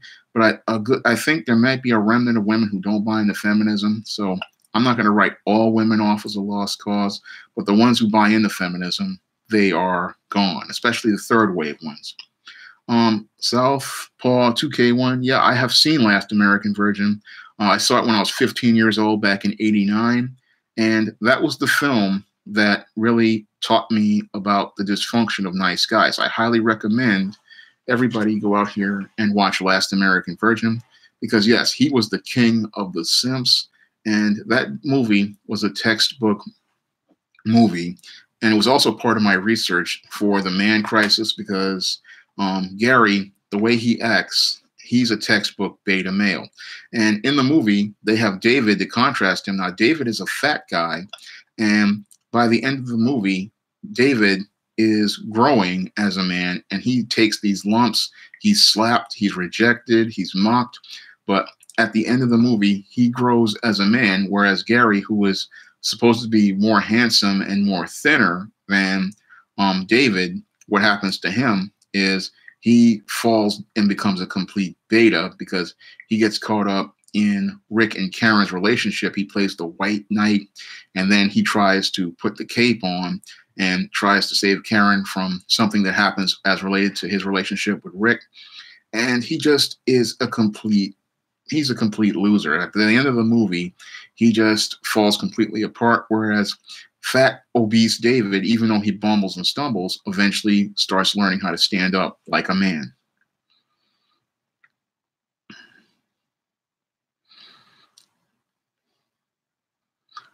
No, Agent, feminism and white women not having babies, that's not how white supremacy became a thing. White supremacy became a thing because white people wanted to believe that they were the leaders of the world, they were the masters of the world, and they believed that they knew what was best for people in the world. So that's how white supremacy came along, and it became a religion for people all over the world, because they believe that white people are better than them. They believe white people are superior to them.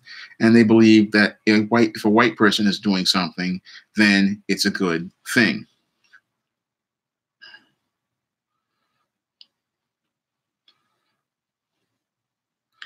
What is the ultimate outcome of Rudy Benoit's? What is the ultimate outcome if things don't change? We are going to be headed towards a civil war. That's what I talk about in the man crisis, because when you have a man crisis, you have men who don't know how to do anything, and that leads to an economic crisis. As these men become more and more frustrated, then they want to go out here and destroy things around them. So if we do not deal with this man crisis, we're going to have an economic crisis, and then we're going to have a civil war, because we're going to have two factions looking to fight each other in the hopes of taking power. And those men, again, these beta males, they're extremely frustrated, they're extremely angry, and they want to take control over things, because things aren't going to work. And the sad part is, as they have this war, they're never going to make anything work, because they don't know how to make things work, because they were never taught, life skills or survival skills. And that's what we're going to have.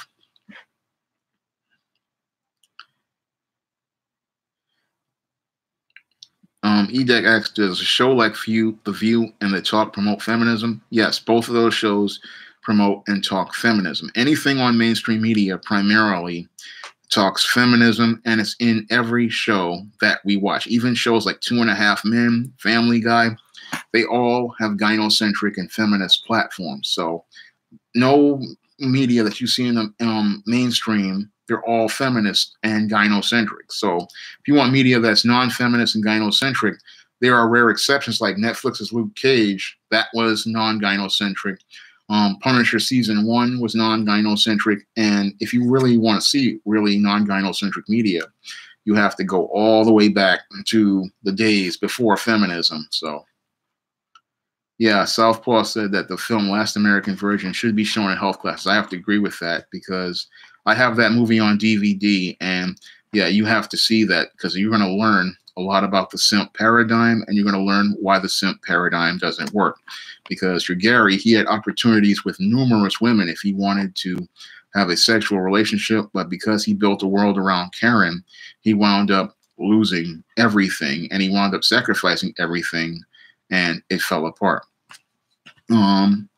Rudy, I don't think it's going to be a war against women. I think what's going to happen is these beta males are going to start fighting each other, because when it comes down to the beta male, he never holds the woman accountable. Now, men hold women accountable, but the thing is that the men who want to hold the woman accountable, their problem is they're going to have to deal with this beta male and these group of beta males who do not want anything to change because they're getting benefits from it. Rapper 1000 asks, which 1990s or 2000 movie is a classic beta male sink? Well, there's a lot of movies from the 90s and 2000s that feature beta males, and American Pie features a lot of beta males. A lot of these 90s movies, they feature a lot of beta males. So you can just sit there, and Pretty Woman featured beta males. They are all littered throughout mainstream media, and they're easy to identify. Brother Tennessee asks, do you think white supremacists' biggest weapon towards black men is the black woman in the black church? I'd have to agree with that, because when it comes down to the black woman, she is the enforcer of white supremacy. And when it comes down to the black church, it promotes white supremacy, because the black woman, as the enforcer, she enforces the policy because she teaches the culture of white supremacy to her children. And the black church reinforces it by promoting religion over a relationship with God. So when it comes down to the white supremacist, he's a 1-2 punch with the woman and the church. Luciano asks, what are some of the tactics in your mind to offer Native American, Black, and Latino white men to team up against the social engineering of feminism? Well, they're going to have to put their differences aside and realize that the great threat to their cultures and civilizations is feminism. And they're going to have to realize that they're going to have to come together to combat this culture. And one of the ways they combat this culture is not by not imbibing it and not investing in it, and then creating their own culture and promoting and preserving their own culture. That's one of the things I want to do with the SJS Direct imprint, is give you images and stories that are balanced, that feature black men and black women, like I did recently with Easting, The Sands of Time, and The Temptation of John Haynes, where I show you a strong man and a strong woman together.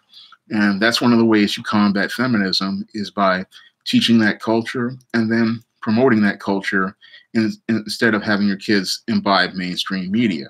Joshua Davis asks, what do you think that the entertainment industry now wants to push a social agenda instead of making money? Do you think that something is bigger at play? Yeah, that's what they're trying to do. That's what social justice warriors want to do. They want to push their political agenda. They are not concerned with making money. They think that if they can get you to think a certain way, the money will eventually follow. Unfortunately, what's happening with a lot of these SJW projects is that the money isn't coming and the audience is walking away. But they think if they pour more money in, that's another beta male way of thinking, is if I keep putting more money in, eventually I'll get the result I want. And like with Captain Marvel right now, they want to flood all the theaters with it and think that they can get people to continue watching this movie. They think that you're going to think it's the only game in town. And because you're so stupid, you'll sit there and watch this movie. But in actuality, what happens is people will just walk away. Now, if you have a resolve like I do, you're not going to sit there and watch something like Supergirl, because I used to watch Supergirl when it was a balanced show, but when it started getting into the feminism, I turned it off. And the same thing with the Captain Marvel movie. I have no interest in watching it because it's pushing social justice, identity politics, and a feminist ideology, and I don't want to be preached to in my entertainment. I remember when I was watching Color Purple back in the late 90s, early 2000s, and I saw all the feminist messages in it. I said I would have nothing to do with anything with Alice Walker. And as I did research on Alice Walker, I began to understand the cancer of feminism, because that entire movie was so misandristic. It's like every black man was evil. And then when I learned about what she did with Zora Neale Hurston's work and how she manipulated it, I saw how insidious your Zora Neale Hurston, not Zora Neale Hurston, your Alice Walker was, because she took Hurston's Their Eyes Were Watching God. She pushed a feminist narrative and tried to blame black men in the story for everything, when in actuality, Janie Crawford's problems came from the single mother household she was raised in. And God himself, the Holy Spirit, he revealed that to me, because I always saw something suspect about that story. And I remember just sitting there one day and he told me Janie Crawford was raised by a single mom. And as I looked at the material and I did research on it, I began to see where the problem was. She's sitting, your Alice Walker sitting there talking about these three black men she was married to. And I began to look at the story, and Janie Crawford was the daughter of a white man and a mulatto woman. So how is that problem? And was raised by her mulatto grandmother or a black grandmother. So how is that the problem of the black man? How is the black man so the bad guy in this story? So I began to understand how your Alice Walker manipulated everything. And what was ironic was your Alice Walker at the time was married to a white man. So I began to see the problem with that whole story.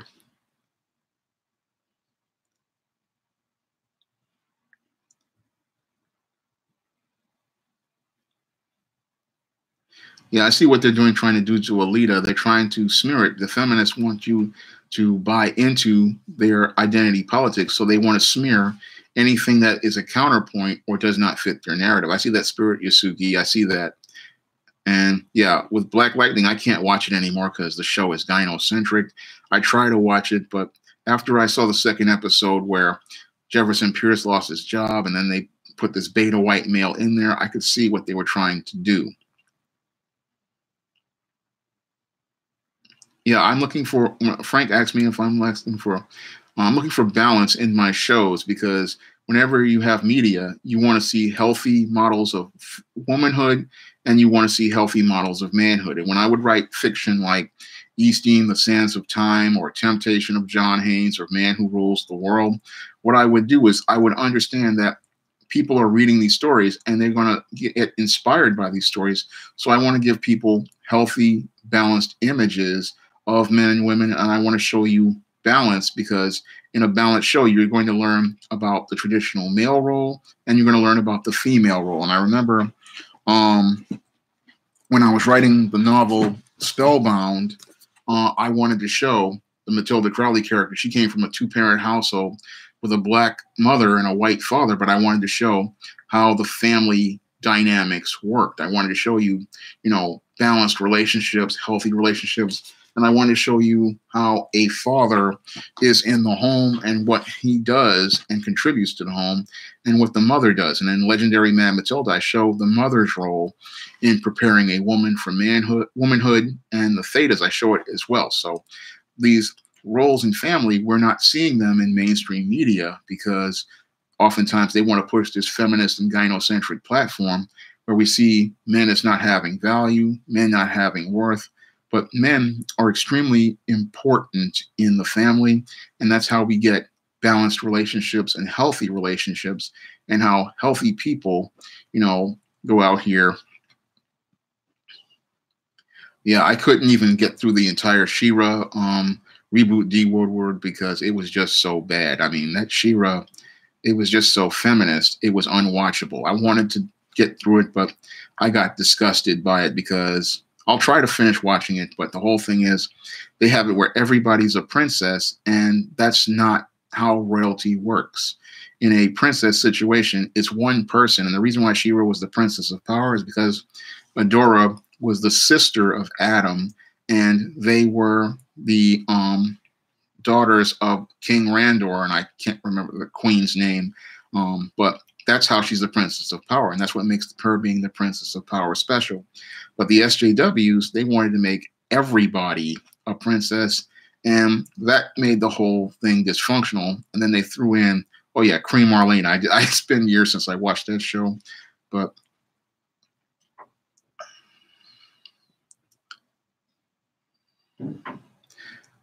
feminists, they view themselves as women, but they want to be in a leadership role, Luciano, and that's what makes them troubling. So that's the big problem with them. They want to be in a lead role, but they don't want to see a man in his natural lead role. I haven't talked about Anime Gate because I don't know that much about it. Yellow Flash knows more about it than me, but I have to learn about it more if I want to make a video about it. But I don't know that much about it.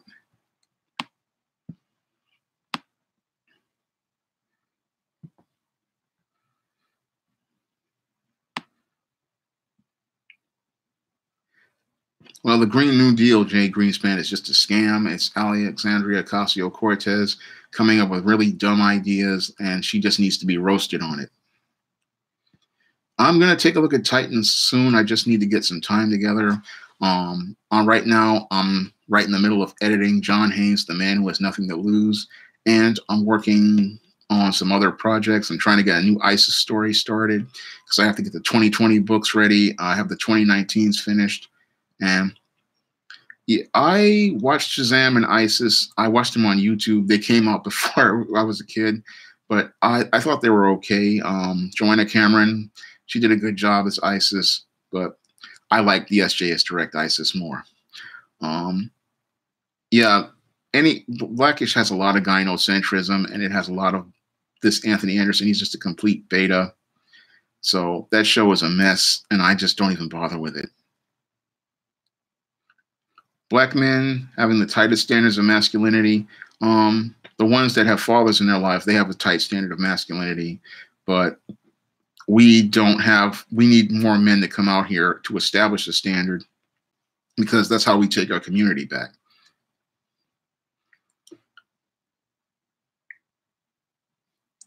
Yeah, I'm noticing that Black women are being placed in the roles of Black men, and that's again part of feminism, because what they wanted, and white supremacy, because they want to emasculate the Black man by putting the woman in a leadership role.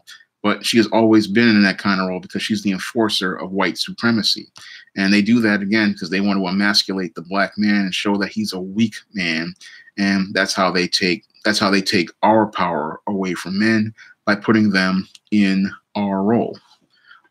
Rapper 1000 says, Natasha Ratter says she came across my page. Thank you for subscribing. There is no SJW alliances, Luciano. It's just SJWs. They're white supremacists, and when it comes down to the SJW, they usually eat each other. So when it comes down to the SJW, these guys eat each other. They don't care about anything. All they are is about their agenda and their platform. And again, these guys are another part of the man crisis. They're another symptom of the man crisis.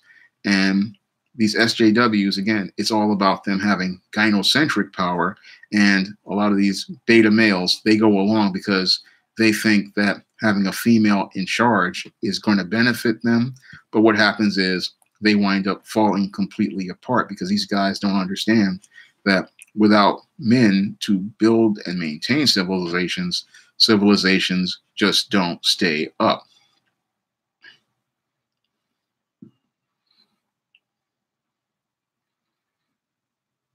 Yeah, that's true. A lot of the gay men do know about beta males because they grew up with female authority, so they understand that it's all about controlling the man and making him submit.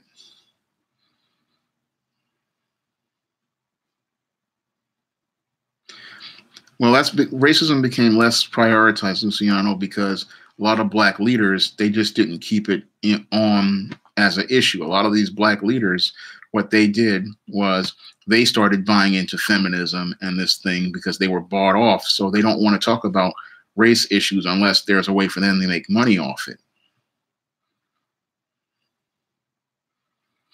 Joshua, yeah, hip hop has been weaponized to harm the Black community. That started in '89 with Straight Out of Compton, the NWA, and they took the rap music form, and they turned it into a way to promote and perpetuate stereotypes. So yes, it's been weaponized, and it's been turned into a minstrel show to perpetuate and breathe brand new life in the old stereotypes.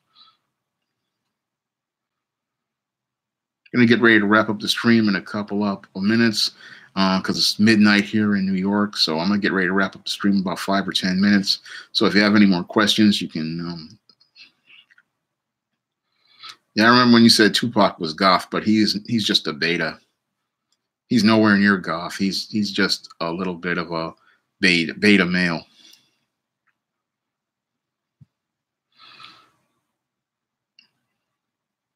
And Tupac was another one. They just used him as a tool to promote racist stereotypes in the Black community and promote the idea of the thug.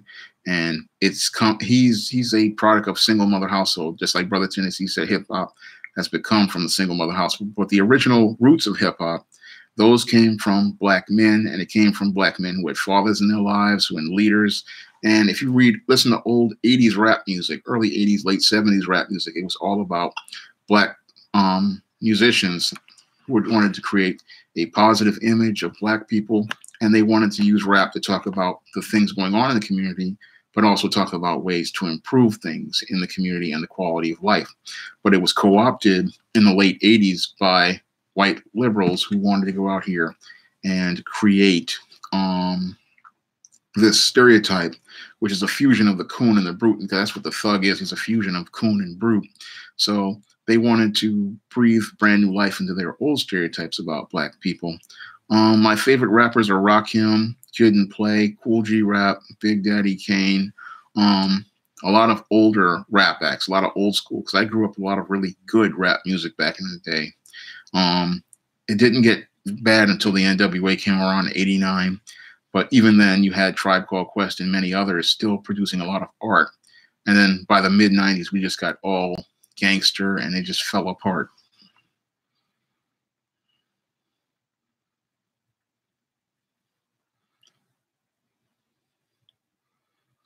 Should products of single-family households have leadership positions? EDEC asks, and I don't think they should. If we look at Bill Clinton, we look at Barack Obama, we look at Justin Trudeau, we see what happens when guys from single-mother households are in leadership roles. They just fall completely apart. They're submissive to females, and then they don't check people, and they don't take a leadership role. So guys from single mother households just don't work well in leadership roles.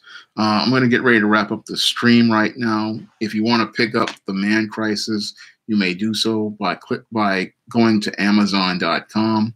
And if you want to pick up any of my other SJS Direct books, like Stop Simping, Why Men Don't Need Finance to Get Romance, Manginas, They Look Like Men, but They Act Like Ladies, Stop Simping in the Workplace, which will help you get your career in gear, and books like Why 70% of Black Women Are Single, or if you want to pick up the other books I've talked about, like The Spellbound with Matilda Crowley, or The Temptation of John Haynes, or Spinsterella, you may do so by heading over to Amazon.com. All my books are there in paperback and ebook. And I'm hoping you'll come back for the next stream, which is going to be this Wednesday. And in that one, I'm going to talk about how you can get your books to the marketplace and how you can develop your skills as a publisher if you want to get your own book out there. Thank you all for coming to the stream. I'm hoping you'll be there for the next stream this Wednesday afternoon at noon. And I'm hoping that you learned from this stream about the man crisis.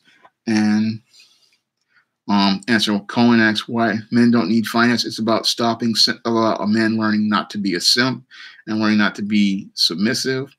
George Rogers, I'll take one more question, but I'm going to wrap this up because it's midnight here in New York.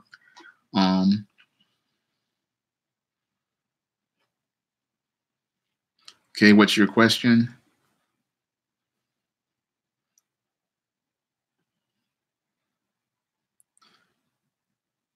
Well, what caused the school system to prioritize girls over boys is the fact that we have a gynocentric educational system and that we have teachers who are primarily women. And that's the main reason why our education system prioritizes girls over boys. And that's been happening ever since the school system has started over 100 years ago. So that's why we have that. I'm going to talk more about the graphic novel industry, Bloodsport, in the Wednesday stream, and I'm going to talk about the state of the publishing overall as I try to show you some of the techniques I use to publish my own books. I'm hoping you'll be there for that stream, and I'm hoping that you guys will pick up The Man Crisis in paperback or Kindle version on Amazon.com, and I'm hoping you'll pick up some of the other books in the SJS Direct imprint. I really appreciate your support. Thank you all, and you guys have a great night.